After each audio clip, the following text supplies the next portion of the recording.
m'appelle Annie, j'ai 28 ans. Venant d'un milieu social plutôt moyen, je menais une vie très simple. J'adorais me balader dans les bois, m'asseoir au bord de la plage pour contempler la mer et dominer avec nos yeux toute l'étendue de l'eau. Quand j'étais triste, mon père me prenait dans ses bras et il chantait pour me réconforter.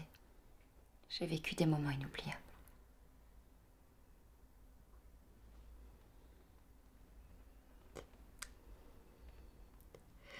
Mon père est décédé à la suite d'un accident de voiture. Le choc était brutal, violent. Le monde entier s'écroule autour de vous. J'ai eu des idées de suicide. J'ai eu quelques difficultés de santé et mon état s'est fortement détérioré. J'allais de médecin en médecin, mais sans jamais aucun résultat.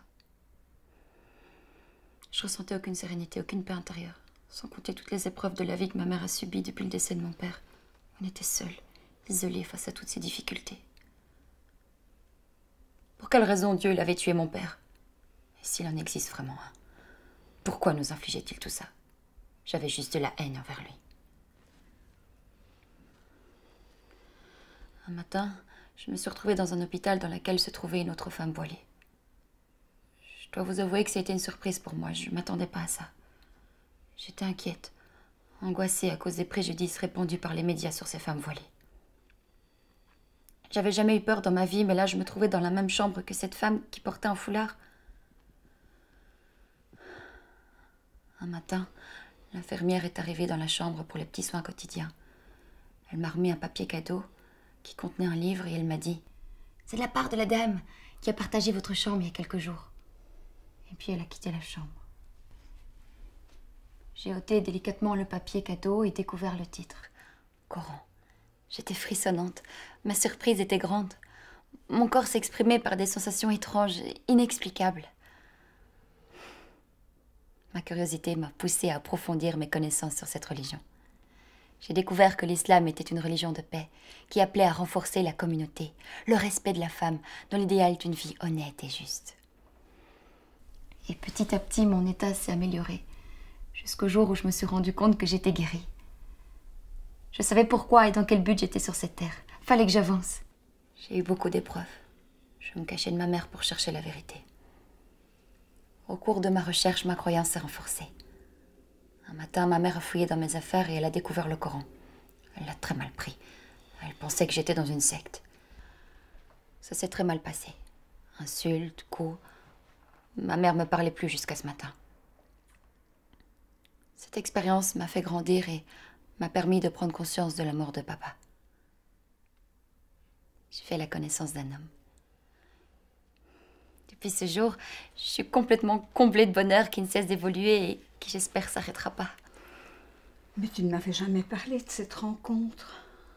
Tu m'as pas donné l'occasion, maman.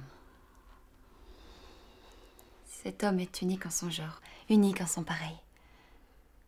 J'ai eu l'occasion de voir des hommes dans ma vie, de les écouter parler, de les voir se comporter, de les observer.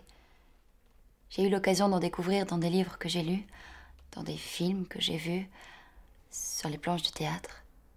Mais jamais, parmi tous ces hommes, je n'ai vu quelqu'un de sa noblesse, de sa beauté, qu'il s'agisse de la beauté physique ou morale, de sa bonté, de son humilité, de son intelligence, de son courage, de sa force, de son sens de contrôle du moi, de son sens de la justice, de son sens de la solidarité et du partage, de son sens du pardon et de la sagesse, d'une source d'amour aussi inépuisable que la sienne. Certes, toutes ces qualités citées donneraient à croire que je parle d'un ange, mais il n'en est pas ainsi. Il s'agit d'un humain. Un homme qui n'est plus, mais qui est encore et qui sera toujours. Je pourrais vous en parler pendant des heures, mais tous les mots cités seraient trop peu et trop pauvres pour sa description. Cet homme est Mohammed, messager d'Allah, fondateur de l'islam. Un exemple à suivre qui a été chargé il y a 14 siècles de sortir les humains des ténèbres. Sincèrement, j'en suis ému. Voulez-vous rajouter quelque chose? Ashhadu an la ilaha illallah wa ashhadu anna Muhammad rasulullah.